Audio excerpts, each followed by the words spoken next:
আমি যাকে নিয়ে ভালো থাকবো, যার সাথে আমার মন মিলবে, আমি তো তার সাথেই থাকবো। এতে সমাজ, রাষ্ট্র এগুলাতে আমার কোনো যায় আসে না। আসসালামু আলাইকুম দর্শক, সবাই কেমন আছেন? আশা করি ভালো আছেন। আজকে আপনাদের মাঝে এমন দুইজন ব্যক্তিকে এনেছি, তাদের সবাই আপনারা চিনেন এবং জানেন।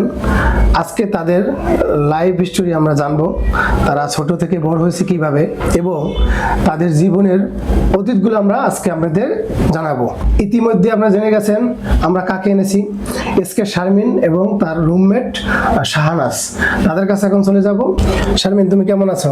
আলহামদুলিল্লাহ ভালো আছি, আপনি কেমন আছেন? আলহামদুলিল্লাহ, আমিও ভালো আছি। শারমিন, আজকে তোমার কাছে আসার একটি কারণ, আমাদের স্টুডিওতে আনার একটি কারণ, তোমার যে ছোটবেলার যে জীবন কাহিনী, তোমার কষ্টের জীবন এবং সুখ যেগুলা তোমার আছে, এগুলো আমার দর্শককে জানানোর জন্য আমি আজকে তোমাদেরকে স্টুডিওতে স্বাগতম জানাইছি। তোমরা তোমার জীবন কাহিনীটা একটু আমাদের খুলে বলো। আসলে ছোট থেকে আমি আমার বাবা মাকে হারিয়েছি, তারপর আমি আমার দাদা দাদির কাছে বড় হয়েছি। আমার চাচু আমাকে মানুষ করে, তাদের কাছ থেকে আমি ছোটবেলা বড় হই। মা বাবার কখনো আমি আদর পাইনি। আসলে এক পর্যায়ে আমার চাচু আমাকে পালতে না পারায় তারা আমাকে এতিমখানায় দিয়ে দেয়। আর্থিক সমস্যার কারণে তোমাকে এতিমখানায় দিয়ে দেয় নাকি? হ্যাঁ, আর্থিক সমস্যার কারণে তারা আমাকে এতিমখানায় দিয়ে দেয়। তারপর ওখানে আমি দীর্ঘ বছর ওখানে থাকি, থাকার পর ওখানে আমি লেখাপড়া করি। তারপর আমি একটা মেয়ের প্রেমে পড়ে ওখান থেকে আমার লাইফটা আসলে অন্যরকম হয়ে যায়। আচ্ছা, দাঁড়াও, তুমি একটা মেয়ের প্রেমে পড়লা, তুমি একটা ছেলের প্রেমে পড়তে পারতা, তুমি কেন মেয়ের প্রেমে পড়লা? হ্যাঁ, আমি একটা মেয়ের প্রেমে পড়ি। আসলে আমার কোনো ছেলেদের প্রতি কোনো ফিলিংস কাজ করে না। আসলে আমি ছোট থেকে এমন, আমি বুঝি না মানে আমি কেন এরকম হলাম, এটা তো আমারও প্রশ্ন। আমি তো ইচ্ছাকৃত ভাবে এরকম হয়নি। আমি তো চাইলে অন্য একটা সাধারণ মেয়ের মতো হতে পারতাম, যে যেমন একটা মেয়ে চায় যে তার বিয়ে হবে, একটা তার হাজবেন্ড থাকবে, তার ভবিষ্যৎ আছে। কিন্তু আমার মনের ভিতরে এরকমটা নাই। আমার শুধু মেয়েদের প্রতি কাজ করে ফিলিংস, কোনো ছেলেদের প্রতি কাজ করে না।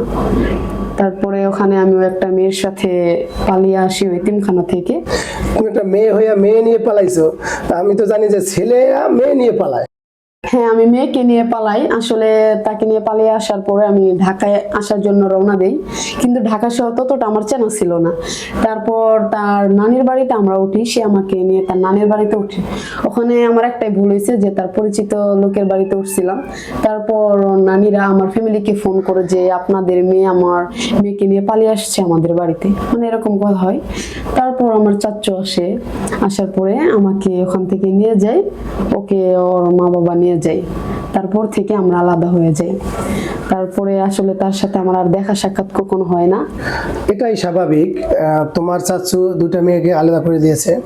আসলে দেখো, আমাদের রাষ্ট্র কখনো একটা দুটা মেয়ের ভালোবাসা বা একটা যে কোনো এটা মেনে নেবে না এবং সমাজও মেনে নেবে না। তোমরা যে কাজটা করেছো এটা আসলে ঠিক না।